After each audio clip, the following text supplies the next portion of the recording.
All right, thank you so much, Laura. Good afternoon, everyone. Welcome to our third research conversation of this fall semester. Today, as the Associate Dean for Research, working with Laura Girardeau as well as A.G. Rod, we have put together a number of research conversations that have happened this fall, but would also happen this spring. Today, I have the honor of introducing to you a colleague, a great scholar, and a friend to many of us in the college, Dr. Katherine Rodela.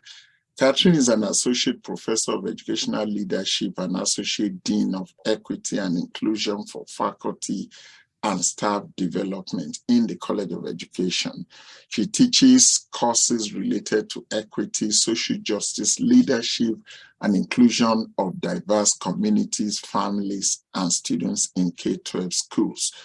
Katherine's research focuses on leadership for equity and justice. As a third-generation Mexican-American and first-generation college student, Katherine is deeply committed to being a community-engaged scholar.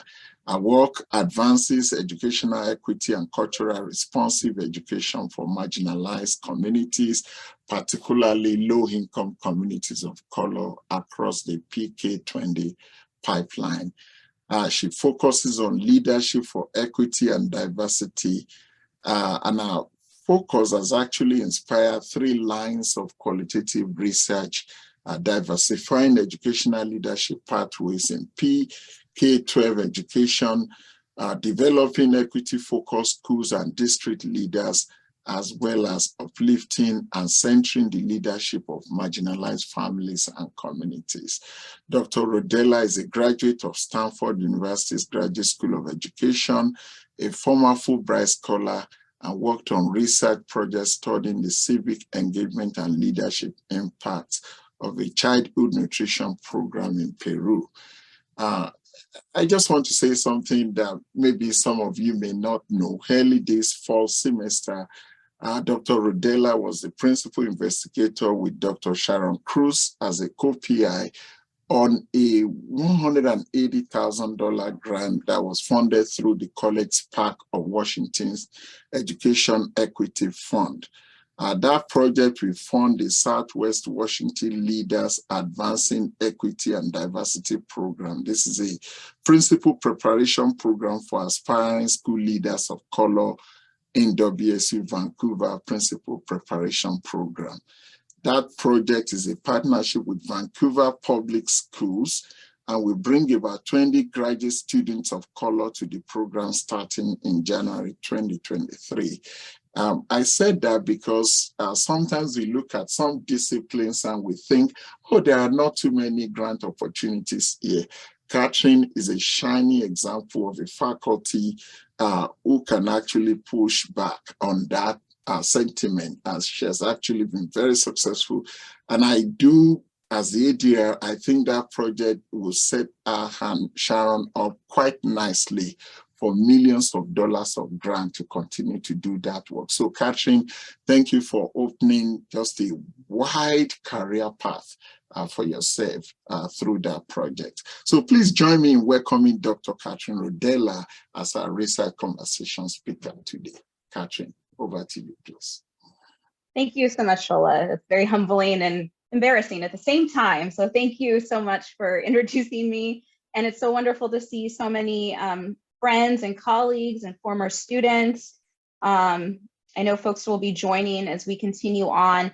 I'm going to have this moment. I'm going to share my screen, but it's going to be awkward. So if you just don't look at my embarrassment of how I'm going to share my screen, because I have to figure out how to share and do presenter view. So let's just have this awkward moment. You're going to see just a portion. It's going to look weird. We're almost there. Presenter view. Here we go. I think I did it. Can folks see my slides? Only the slides? Looks great. Awesome. Okay. So if you didn't know, that's actually how I normally talk in my classes. I have students here. I get very awkward. I'll be like, there we go. Let's do this. So anyways, I'm just so grateful and thankful to be able to do this talk with you all. I'm going to be talking a bit about my research around diversifying leadership pathways in schools and some key lessons from the foundational study that's helped then build towards the work, the project work that Shola was sharing. And so first I want to begin the talk by grounding this conversation in gratitude. So many of you here, and I need to scroll through because I want to make sure some of the people that I'm going to mention shortly are here. Oh my goodness. All right, I think everyone's here that I'm going to mention. So many folks have been a part of this journey, and I want to thank you all for being here with me for this talk, but also just being a part of my journey in different ways. In particular, I'd like to thank mi familia, especially my parents, Estella and David Rodela, and mis hermanas, Amanda and Rebecca. I think that they're all here, maybe except for Dad. Thank you so much for always being such a big support for me and not letting me take myself too seriously and telling me to try to relax and ground myself. But thank you so much always for everything. And then I also want to thank Dr. Gay Selby, and I think Gay is here. So I am. Okay, thanks, Gay. Thanks. I couldn't see you when I'm sharing my screen. So Gay Selby is my beloved former educational leadership colleague, but also a pioneer in our field and in the state of Washington. Dr. Selby was the first female superintendent ever in the state of Washington, and has taught hundreds, if not maybe thousands of educators, Gay, and leaders across the state. And also thanks for her generous support. I was able to receive back in 2019, the first George Brain and Gay Selby Faculty Award in Educational Leadership, which funded the research I'm about to share. It's really that seed funding that allowed for us to continue on this path towards creating this program. Thank you, Gay, for everything, for your support of this work, but also your friendship and support of me as I began at WSU 8 years ago. And Gay also was the chair of my hiring committee. So I owe Gay a debt of gratitude. So thank you so much. You're welcome. I also want to thank colleagues and co-conspirators in this work in districts across Oregon, California, and Washington who have joined us today, especially those of you that have been a part of equity conversations, district conversations over the years together and taught me so much. And then finally, I'd like to thank my students, all my students, but especially my students of color, who are the reason that I'm doing this work on the experiences of leaders of color. As a new professor of color back in 2014, an unexpected but welcome part of my job became a lot of informal mentoring, closed door conversations, text messages, phone calls, and just simply walking alongside the few students of color in my courses. I was honored to bear witness and walk with them as they experience a lot of the same challenges that I'm going to present today, that my research participants experience. And as I continue to develop and learn as a professor myself, I realized that being and learning with them actually gave me strength to navigate the loneliness and challenges of being, one of very few professors of color at our campus and my college. And they really gave me that strength and inspired the work that I present today. So in that vein and space of gratitude, I want to focus our time together on the voices and experiences of the leaders whose generosity of time and sharing of their sacred stories allow this research to happen. So 3 questions are going to guide my talk today. So first, I'm going to just hopefully frame very short amount of time on why diversity in school leadership matters according to the research. It doesn't mean it's not an important part of the conversation, but just that kind of background of why I'm doing this work, in addition to being inspired by the students of color. The second part, and what I hope will be the bulk of what I'm sharing today, is what have I learned in this research? And I'll be sharing quotes, and I'm going to prepare you all some tough things, some tough situations, and maybe some discomfort that we're going to have as I share some of the stories and experiences of the leaders that I've got to work with and get to know. And then lastly, end kind of where we go from here, and share a little bit just about kind of what the lessons I've learned from these incredible administrators and leaders of color in schools, and what I think we can take away as researchers, as educators, as universities, and even school districts. So the first question, Why does this matter? So research has shown that leaders of color can have important impact in schools. So there are varied impacts that they can have. So first is the one that probably most people think of, that there's more mirroring and of the diversity of the student body, right? That students in schools can be able to see themselves reflected in their teachers and leaders.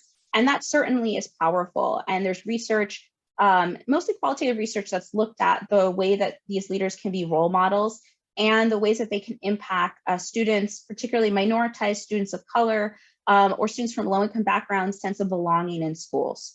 But other work, and I think this is really important, other work has looked at the positive equitable outcomes. So some of this has been qualitative, but there's also quantitative research, more recent quantitative research over the last kind of 2 or 3 years, that's looked at measurable outcomes and what happens when you have more diversity in school leadership. So school leaders of color have been found, and I'll put some of the citations below. School leaders of color have been found to be cultural bridges, bringing from their own cultural backgrounds and experiences to support families, greater engagement of families of color, immigrant families, bilingual families, and indigenous families. They've been shown to improve attendance for students of color and other minoritized students, as well as participation in TAG. And the way that that works is essentially they tend to see the strengths of the students because they come from a lot of similar communities. They tend to push against deficit ideas about families and communities of color. And so really it shifts kind of the culture of a school, but also how we're able to talk about issues of equity and culturally responsive education. Also, and I think this is also really important, they've been shown to have positive outcomes for teachers and staff.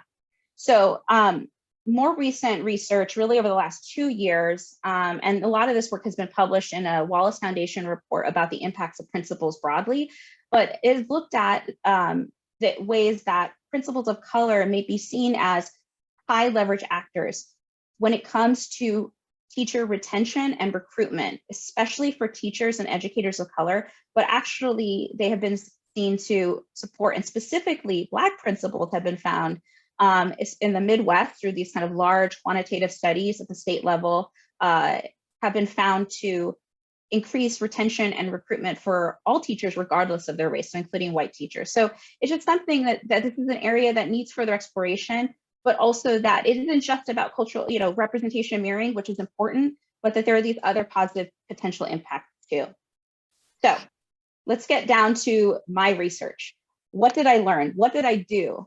The study I'm sharing today is grounded in critical race theory. I know it's a controversial theoretical framework.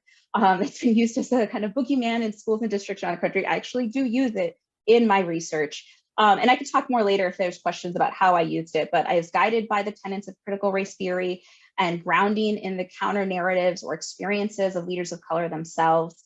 And so the study itself that I'm presenting from is a counter-narrative interview study with 15 educational leaders of color on the West Coast. The interviews ranged between 1.5 to 3 hours, and that's just what was recorded transcripts. They were much longer conversations, not recorded. There were many more interactions with the individuals that I worked with, but they were sustained kind of relationship built with them. And the interviews, though, the recorded kind of data that I'll be pulling from today is focused on their upbringings, their experiences in schools, their experiences as educators and administrators. Who were the participants? So there was a diversity of participation from different kind of groups and cultural groups and positions. So 7 of the 15 leaders were identified as cisgender women, 8 identified as cisgender men. They represented diverse racial and ethnic backgrounds as listed here on the slide, and in a variety of leadership positions. And one piece I want to note is that too, at the time, so this was started about 2 years ago, I started this research, they were finishing administrative credential programs, engaging in their internship, or had just finished and are about going on the job market. And so what I'm happy to say today is every single person, or all of the 15, hold current leadership or formal administrative positions in their school districts today. So really, I was able to kind of gauge or have a sense of the range of experiences from some at the time who were in pretty high level district positions to folks just on the job market, hoping to find their first position as like a dean of students or associate principal. And specifically what I'm talking about today, so of the 15, 13 out of 15 worked in suburban areas. So I'm going to focus really in on their experiences, because I did have one that was a little bit of an outlier in a more urban area, different experiences, different pathway towards leadership. But I want to focus on that subset of folks that were in the suburban areas. And also, I want to state, just for myself, my sense of protecting their identities, because these are people I deeply care about and work with, and have worked with. All the names that I use are synonyms, and I've actually shifted some minor identifying markers to protect participants' identities too. So the goal is that if you're thinking about certain people, put that out of your mind. It's not that. So why suburban districts though, right? So we're talking about issues of diversity and race, and usually we're talking about then urban school districts. Well, in fact, most students in the US attend suburban districts, suburban schools. And most Black, Latinx, Asian, and Indigenous people in the United States in metro areas actually live in the suburbs. And so if we can think about it in terms of, how expensive that cost of housing is in city centers. I think of that quote from that a long time ago, candidate for New York City mayor who said the rent is too damn high. And that is why we've seen, one of the many reasons we've seen folks move out into the suburbs across the US, but particularly on the West Coast. So in addition to, this is kind of a rationale for why I situated this work in suburban school districts, context mattered for my research participants. I mean, it's kind of a tale as old as time for anyone doing qualitative research, context matters. But for them, it was specifically impactful in how they navigated being leaders, engaging in their work. Part of the context here, and those of us that work in Oregon and Washington in particular, and Pacific Northwest would know this and be familiar with this, the changing demographics in their school districts impacted their context. Growing racial diversity, especially among Latinx students, multiracial students, and in fact, many of them worked in schools with a majority of students of color. But, and this is the key piece, a vast majority of staff and leadership in their schools and in their districts were white. And even more consequential than just that fact, many of the teachers that they worked with were still surprised by demographic changes. And as one of the research participants said, they yearned for teaching ghosts sometimes. He said, it felt like they were teaching ghosts that they kept always talking about. They were now a majority students of color, majority low-income student population. And teachers who had been there for a long time would say, man, remember when like the school was totally different and we had different students, they were more engaged, and make comments like that. And, this was their memory 20 years ago. I mean, these changes have happened really over the last 2 decades. It doesn't mean they haven't been rapid, but this schools have looked different for a while in these areas. Finally, there was a deep sense of being the only. So in this context, they were one of the only, maybe the only, or one of just a few educators or leaders of color in their schools or in their districts. And they felt that acutely, given that they were facing actually more and more students of color, but still not seeing that reflected in the staff or leadership. So when I'm going to share a quote from Blair. And so Blair is a middle school principal on the West Coast. And Blair said this: when I moved here, I felt like I had jumped out of a boat into the Columbia in December. He's referring to the Columbia River. Like, it's cold, but you cannot fully understand how cold it is until you're in. So my first year as an admin, I was past the shock. This is what it is. I'm not going to see, don't see Black people. I can go all week and not see another Black person. And I never realized how demoralizing that could be. You just don't see someone who looks like you. And I did respond. I think someone's, Laura, can you make sure everyone's muted? I could just heard somebody. So across the 14 to 15 interviews was the theme of needing to navigate white dominant school spaces as both student in K-12 schools and professional educator. So what I mean here is dominance, and it's dominance bolded and underlined. It's not about just being a minority in number, because as I mentioned, a lot of them were working in schools where there were a majority of students of color, but it was a dominance that was not about having access to power and representation. Feeling like No, and this really, when I say for, I was referring to 13, 14 out of the 15. So this includes one of the people that worked in an urban school district, right? So the majority felt this sense of white dominant school spaces and how they had to navigate as one of the only people of color on staff. And Jada had a wonderful way of describing this. I just always felt I was renting space in these white spaces that I should have been welcomed in. There were always these underlying, and Jada's talking both about as a student and as a professional teacher, and then later administrator. There were always these underlying, either in the curriculum or in how the teacher was facilitating instruction. You just are always being told you don't belong, or we're allowing you to be here for right now. You need to be on your best behavior because you could not be in this space.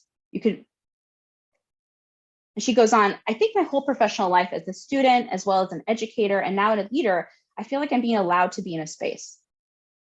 Really, there's always this undertone of like, if you step out of line, your space can be filled with someone else. So you might just want to watch yourself. So what does that actually mean, right? To be renting space in these white spaces, which I love the way that Jada described this. It functioned in a few different ways. So first, there was this sense I didn't fit the look, both around how someone looked, how they were dressed, how they sounded, and the style of their leadership. So Joe explained, when I didn't get hired for the middle school jobs and they hired 2 white people, I remember telling her, this friend that he was talking to, I really felt like I didn't fit the look, what the district was looking for in their administrators, to be honest. And so for my research participants, it wasn't just like, oh, you seem like a leader. It was a real embodiment, the material reality of like, I don't think I look like them. And there's a real look to the way leaders should look like. And I don't look like it. I don't feel like I am.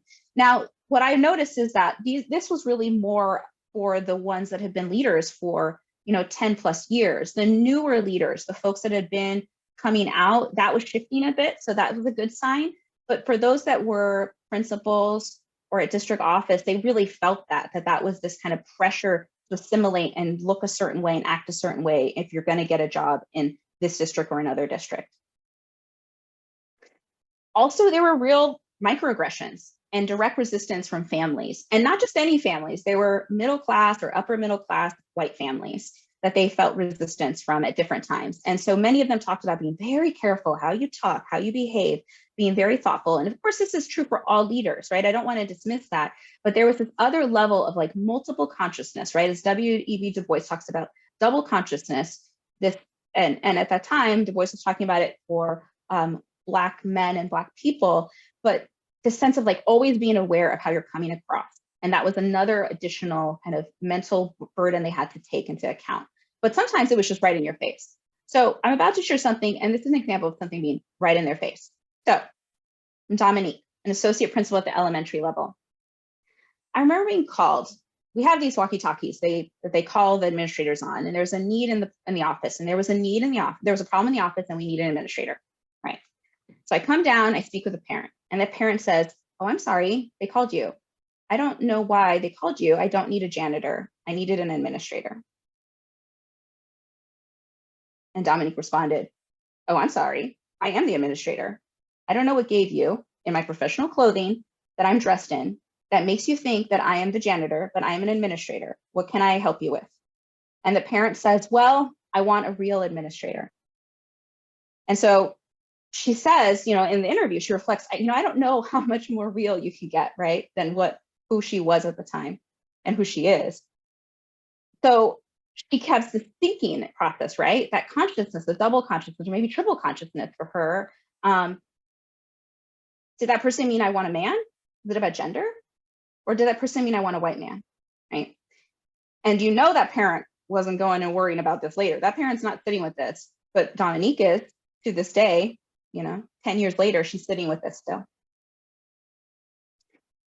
Also, something I think was particularly hard and, for many of them, almost surprising, though they could kind of get that they might get some racism or some microaggressions from families or even students, but the interaction with their fellow educators, resistance and painful kind of realities that they faced. So some examples of this were how often they go, they, as in teachers, would go to leaders of color versus white leaders. And so again, to remind us, the majority of their staff are white. And so they become the new associate principal or the new principal, and they start seeing this, they're not coming to me. I am evaluating them on teaching, and they are not coming to talk to me about anything.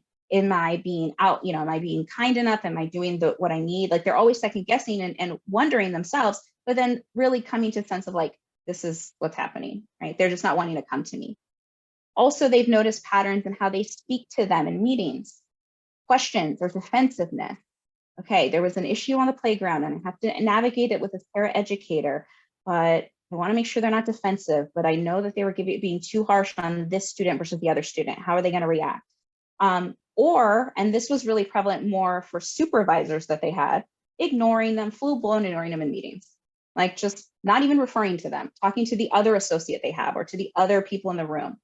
And it really created divides among the staff between white teachers and teachers of color. They said, several of them talked about that they could tell teachers of color were very protective of them, but that they were, they weren't able to do some of the basic things in their jobs that they're supposed to. I mean, they still did them, but that there would be these barriers they had to overcome. And of course, I want to be clear, this is not obvious like Dominique's janitor comment. It's not obvious. It's very subtle, very like, was it racism? Is it racism, or am I not being nice enough? Is it this? All that kind of extra questioning happening, nothing that could be documented, nothing could be a formal complaint, right? It was always this more covert niceness that was covering everything. Alexandra described this, and she explained, and at this time when I interviewed her, she's a district administrator, but she's talking about remembering herself as an associate principal. So there was 2 at the time in her building, and their principal was actually a Black woman, and Alexandra is a Black woman, and the other associate principal is a white woman. And she would say that she explained this, that I had a portion of the staff who would just never come to me for anything, and they would always go to the white associate principal. Then I had another portion of staff who would come to me for things and not her, right? So that whole division of the staff. So I don't think I was expecting that. We definitely didn't have a class on it in my admin classes, in my program. There was no class on that, right? So that feeling of like, what's going on?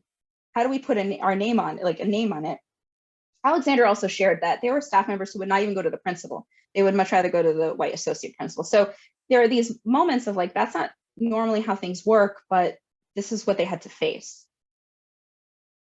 Also, there was this theme of how they had to navigate the politics of equity work. And when knowing that that was a big part of their why in becoming leaders was serving all students, especially students that came from the same communities that they had come from. So Jaime shared, there are a lot of unwritten rules that if you're not aware of, then how could you navigate them? So that's the piece that I continue to be mindful. Because as a leader of color, you have to be able to understand the culture of the school, the culture of the district, so that you can be effective on the work that you want to do and actually help those students that you know need additional support. Students that were the motivation for many of them to become leaders in the first place. He goes on to say, but you can't go in head on and say, hey, let's go ahead and talk about the injustice or the inequities that this school is doing that is hurting students of color. Because if you go in with that approach, then pretty soon you're going to be out the door. So, and I'm going to say it the way Jaime said it, because there was a specific tone he used in this passage. So you'll hear me kind of try to imitate that. So when I'm in those spaces, I could talk, actually, I could actually talk in a way that is, that I don't come across as this angry Latino, right? Because we're passionate and angry, right? Because you have to be able to talk calmly and explain your point and don't get angry, right? So he, in the interview, shifted how he even said that, right? He's like, I might feel this way, but oh no, calm. He said, it shouldn't be like this, but it is. And if you want to do it, if you want to make a change, or if you want to do something, you have to be able to navigate that. So navigating the politics and the complex, I would almost call them gymnastics of how you relieve these conversations. Now, other research in leadership has definitely talked about the complex politics that any leader, including white leaders, have to navigate doing social justice or equity work. But there's this other layer for leaders of color in making sure they don't seem biased, that they are being thoughtful about teachers' defensiveness. They can't go in, so to speak, guns blazing with their deep why of why they became leaders in the first place. So in spite of these barriers, there were deep strengths and motivations. And I'm not going to, unfortunately, spend a ton of time on this part, the positive, like, look how awesome it was. But I will highlight a few themes from this, so that way we can get to, I'm going to be mindful of time, we can get to having conversation. But one thing I thought was so beautiful and powerful was there was, for some of them, especially those that when they were growing up in schools, felt like they had to really assimilate, they had to act white, they had to remove their cultural identities to be successful in schools. They had this sense of empowerment, of like a rediscovery and recovery of their true self, especially, when they felt like they had to put that down. And it was especially true as they came to lead in buildings that had a majority of students of color, or had majority kind of students from maybe not even the same background as them, but similar kind of just more cultural diversity and language diversity, that they felt like it allowed them to get that freedom. So like when I talk about like my students giving me that, it was similar to them in terms of leading a building and wanting to show and represent. One of them really powerfully said, I want them to know I am a Latina associate principal and I'm proud of it, right? So that was a real powerful thing that happened as they became leaders. They also explained how they would see and speak up against issues and racism embedded, how students of color or low-income students were being treated, right? So discipline was a clear example of that, how there might be like, clearly we are having different expectations for our Black and Brown students. And I would say, one of them talked very powerfully about seeing this with Black female students, that they weren't given the benefit of the doubt the same way other students were. And also being able to see district decision-making and try to speak up about, you're clearly making a decision to open this magnet school because it's going to serve this community and not the actual communities that we say we are focused in on. And then I think finally, a deep connections with students of color and families, that was something that they talked about, feeling support from, being able to be their kind of truest, fullest self when they're engaging with families across different racial and cultural groups. So, but that's for another day and for other publications, some beautiful quotes from that. But in some, when I think of this context, within the suburban context, within the changing demographics and the challenging interactions leaders of color have to navigate, it means that school districts and universities must understand that diversifying school leadership and the teacher of color workforce, because that's a lot of what we talk about, right? When we're talking about diversifying the workforce, we tend to really focus in on teachers of color, which is great and important, but we actually have to think about the systems level, because how ready are the districts for them? How ready are our university programs for students of color, right? So the context that educators of color encounter, how do we create those contexts that can help sustain them and support them rather than cause direct harm or trauma to them, right? And we have to think at that level. So where do we go from here? A few key lessons from my research, but also building from previous research done, also some of my previous research with Latinx leaders. Really, the leaders in my study, and building from the other kind of studies that I've done and other research done by others, really focused on the importance of mentoring. Again, any leader will tell you, no matter their race, no matter kind of what the context is, that mentors are huge. But what they talked about was the importance of having a mentorship, multiple different forms of mentors, a network of mentors that could help them feel sustained in who they are, help them navigate these situations, someone to talk to. So they might actually be peer-to-peer mentoring in affinity spaces, or having white allies as formal sponsors. Many of them talked about a white female leader or a white male leader that kind of went up to bat for them, that was able to be an advocate in a space where they were being held back or they were experiencing discrimination from a supervisor. It was an HR director, it was like another building leader that was able to have that hard conversation for them to help sponsor them to go to the next place, right? So allies are very critical in this work. Also, one person talked about at their district that they had their district, because their district had focused in on, we're going to diversify our workforce, we need to invest in equity-focused, race-conscious training for supervisors and mentors. So what did that mean? It meant specifically for white supervisors, white administrators, so if you have a principal and they're mentoring or supervising an associate principal of color, they would go to training and they would be doing some of that critical kind of race conscious, equity focused trainings to think about, am I forcing this person to fit into a mold of what I think leadership should be? Or am I allowing them to be who they are? How am I navigating this? How am I supporting them? And so the district really focused in on training supervisors and mentors. Also, the importance of evaluating hiring practices and policies. So what does the district have concrete goals around how they want to hire for diversity or to help diversify the workforce? How transparent are those processes? Are there biases around fit? Who's a team player, who's not? And how do they think about this? And then finally, really this kind of, and this was really helpful for me and humbling for me, is that inward piece of how culturally responsive or equity focused can leadership programs be, right? Are we allowing people to be their fullest selves in these programs? And so part of that has led, part of this work has really led to this new project with Vancouver Public Schools and our colleagues in the Education Leadership Program here in Vancouver to start the Southwest Washington LEAD program that Shola mentioned at the beginning. And it's really a program for educators of color, but we accept also white allies, right? So it won't discriminate in that way, but it's really, we're focused recruitment on educators of color to earn their principal or program certificate or certification in Washington. We're beginning in January with the first cohort. The applications are due on Monday. So we have folks with active recruitment. Part of my sabbatical work is like on the phone, hustling, getting students right now. And we were lucky to receive a grant through the Education and Equity Fund from College Park of Washington to support that, help fund scholarships in addition to other program pieces. But that's it for me. I'm going to stop sharing. Thank you so much. I'm excited for conversation that we can all have together and your questions. Catherine, thank you so much. This is AG. We've got about 13 more minutes, and I will wrap us up at the end. But are there any questions that anyone has? Because I've got several.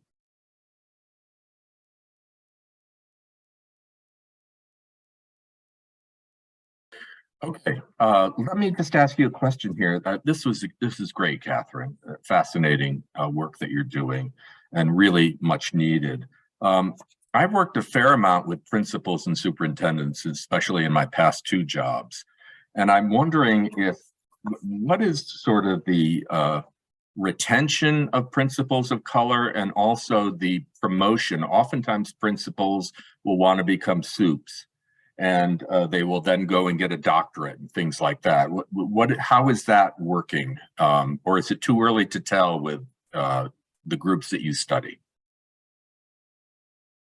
I mean, I'm doing qualitative research and narrative-based research, AG, so I feel like I can't speak to like, this is the retention rate. I mean, I think the folks that I'm working with in terms of their pathways, they talk a lot about, and something I am observing is that many of them, if I can just say from my research, right, speaking very narrowly, there's other folks in the field. I'm happy to go look for those pieces. I'm thinking of someone, Ed Fuller. We have other educational leadership scholars that look at like national level data around retention and then moving into jobs. And once they get their certification, how that works. I do know that some of that research has found there's a little bit of a stall for women at the superintendent level for women across racial groups and people of color.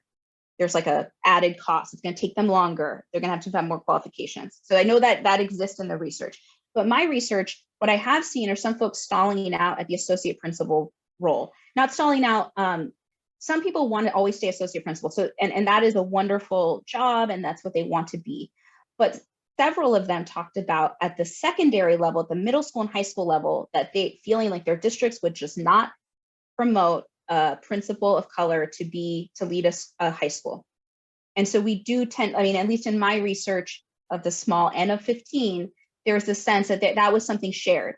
Now, of those, I would say, I'm trying to remember how many, I think 6 were associate principals, 2 are now principals. And one of them was like a big coup because he finally became a principal. He had been an associate principal for 15 years, right? So like, and had been going up and going up. So there were these things where it seemed like it was easier for other people than them to get to that space. But again, it depends on the district and depends on that level at the superintendent cabinet level.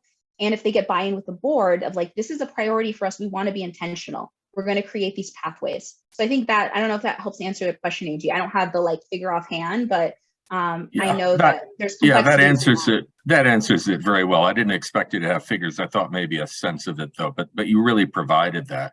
One quick other question. So it's sort of a cliche that principals and administrators deal with buses, beans, and budgets. And so you've talked a lot about instructional leadership and role models and working with teachers and so forth. What did your N of 15 say about sort of managerial aspects of the job? And were they did they have microaggressions dealing with people about budgets and things like that? Well, they really didn't talk much about, like, because part of it is I do these kind of open interviews, like allowing them to go where the direction goes. Many of them, I mean, I'm thinking of one specific, and Jaime was the name of the person that, the student of the person. Jaime talked a lot about like alignment, right? So like the other things, like if you're not dealing with that kind of more managerial stuff, you can't even focus on the other things, right? Like that needs to be in order. So for them, it was really like, we know what we're doing. We're getting the support around that, right? Like that's the now discipline is different, you know, and discipline could be connected to that managerial piece, but it's separate for them, right? Like, for them, it was like, these are clear pieces, and that was not necessarily a problem that they raised or a concern. But they talked about alignment, like for going back to budget, because I think budget's a little bit more complicated, right?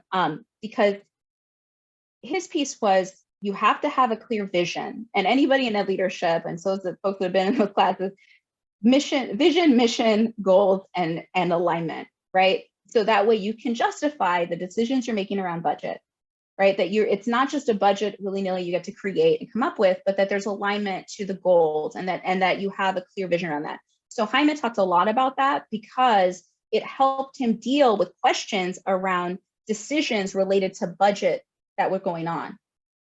So it didn't mean that teachers weren't going to question it, right? But that he could say, we all agreed that this was the tool we were using, and this is our why. And if this is our why, then this is why we need to invest in this and not in this. So I don't know if that helps, but that was, yeah, it wasn't a ton about kind of the nuts and bolts piece. We have opportunity for others. Dr. Rodela, our institution has affinity groups, but it's a very passive system where people just go to the groups, and the groups, I'm involved with one of them, and it's a good place to get together and talk about things that are going on with our particular group. But I feel like the institution could take that next step. And I'm wondering if, like when you mentioned culturally sustaining asset-based mentoring, I feel like as administrators that, of course, initially creating those safe spaces for people to get together and see each other, but then empowering those groups to be able to provide feedback or discussions in a safe way, or or at least in some voluntary way that would still protect their safety and possibly anonymity or whatever the situation is. But to me, it feels like just affinity groups might be that first step, but then taking it to that next level as administrators to help those people feel empowered and be involved and to make sure their voices are heard. Yes, what do you think about that? What are your thoughts? I mean, I think affinity spaces can be quite powerful, but I also, one of the, Alexandra, in another part of the interview, talked about their district really was like, we're going to make affinity spaces for you. And they were like, we have an affinity space, and you can help us by giving us money to buy food. So we're not buying our, like, you can help us with this. But I think part of it is doing it guided by the experiences and voices of the people of color in the institution, and finding out what is going to help them, because otherwise it can feel really fake and really threatening. And so, really having that to me is something I learned from them. So when she gave that feedback, kind of just really direct, then it fell apart and they didn't do anything, right? So it was kind of like it didn't feel real. So I think those are the pieces of like what makes sense in your institution and who wants to be a part of that and what kinds of supports are really there. I guess that to me it has to be done with, and maybe that's the big piece too, is that sometimes I worry about, are the work that we're doing to try to diversify education across the board? Are we doing it guided by people that have been living in these institutions and trying to survive in these institutions? And sometimes I worry it isn't. And so that's why I've been very like protective of like, I've been so protective of my data. I've been so protective is like, I get nervous because we have people who are experts at what it's like to survive and be sustained in an institution that has not been supportive. So thanks, Nina, for your question. Yeah. Julie, yeah, hi. Hi, good to see you. Wonderful research.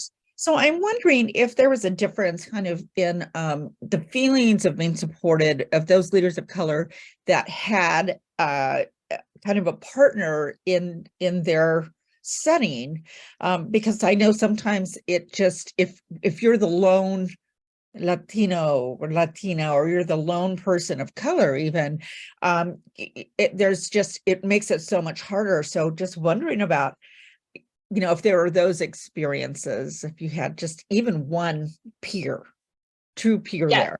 Actually, that's a great, and of course, I mean, there's so much there, and I still feel like I'm swimming in data. Like these interviews are overwhelming, but and people were ready to talk. If you can see, if someone's talking for 3 hours, it's because they were ready to say something, right? They were ready to talk to me. So actually, Jada talked about, there was another associate principal of color in her building, and it was like always texting, is this happening? Because like one thing, and another person, Dominique, talked about how like when that comment about the janitor comment came, her principal thought it was hilarious, right? Like, oh, I didn't mean any, just ignore, that person's ridiculous, right? Like trying to be supportive in that way. But she was they had like an informal network in their district of like the people that found each other, right? And so that was the like text messages, it was the happy hours, it was the like, please, can I talk to somebody? I need to get this out because I can't go to the person that's supposed to be my mentor. So that peer mentoring was so critical. Thank you, Julie, for asking that question. Absolutely, it was vital. And there was a big difference between, there was 2 people in the study were in the same building together. And that was they both talked about each other. Dr. Rodela, can I make a real quick comment? Okay, so I know that you mentioned something about mentorship and helping creating support systems. For my first 7 years, I was one of 2 elementary principals of color in Spokane Public Schools. In the last 2 years, we've added 6, and so 7 of us get together once a month just to kind of check in. And there is no agenda, there is no formal mentoring, but it just created safe space. And I can tell you right now that it has made all the difference, because those safe spaces feels like you're not in isolation. Even though that somebody can say, I'm your colleague, call anytime.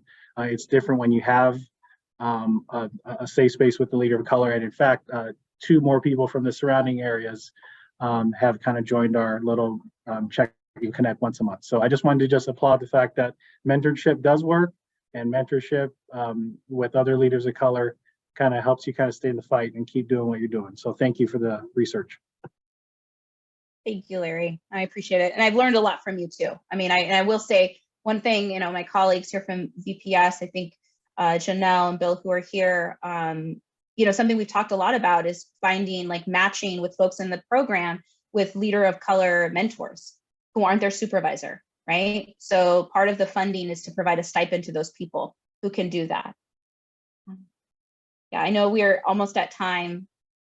I saw, I don't know, can I call on somebody? I don't want Laura and Shola. I know we're please do.